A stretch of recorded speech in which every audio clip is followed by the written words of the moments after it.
Kerja Komisi Pemilihan Umum atau KPU ternyata lebih mudah dari pemilihan umum.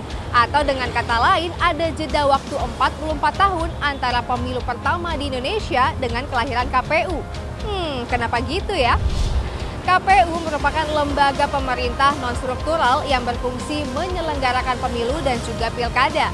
KPU dibentuk pada tahun 1999, padahal pemilu pertama dilakukan pada tahun 1955. Dulu penyelenggara pemilu yang bertugas sebelum adanya KPU ada dua, yaitu Panitia Pemilihan Indonesia atau PPI dan Lembaga Pemilihan Umum atau LPU. Seiring dengan berakhirnya Orde Baru tahun 1998 dan desakan publik menuntut pemerintahan yang demokratis, B.J. Habibie yang waktu itu menggantikan Soeharto sebagai presiden mentransformasikan LPU menjadi KPU dengan memperkuat peran, fungsi, dan struktur organisasi. Nah, di saat inilah sejarah KPU pertama kali dibentuk.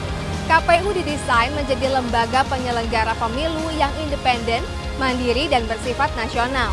Keanggotaan KPU periode pertama terdiri dari 53 orang, mulai dari wakil pemerintah, wakil partai politik peserta pemilu tahun 1999, dan tokoh masyarakat. Namun pada tahun 1999 KPU kembali diformat ulang karena adanya desakan bahwa anggota KPU adalah non-partisan, bukan dari unsur wakil-wakil pemerintah dan wakil-wakil peserta pemilu. Setiap berganti pemerintahan terjadi perombakan struktur dan keanggotaan KPU. Pada tahun 2001, di era pemerintahan Presiden Abdurrahman Wahid, struktur KPU dirombak hanya menjadi 11 orang. Pada tahun 2004, di era kepemimpinan Megawati Soekarno Putri, tidak ada perombakan. Namun pemerintah membentuk tim seleksi anggota KPU. Mereka bertugas membantu Presiden dalam menetapkan calon anggota KPU yang baru dan mengajukannya ke Dewan Perwakilan Rakyat. KPU periode tahun 2007 di era kepemimpinan Susilo Bambang Yudhoyono, anggota KPU kembali mengalami perubahan dengan jumlah 7 orang anggota. Nah, dari tahun 2012 hingga sekarang, keanggotaan KPU diisi oleh 7 orang komisioner KPU.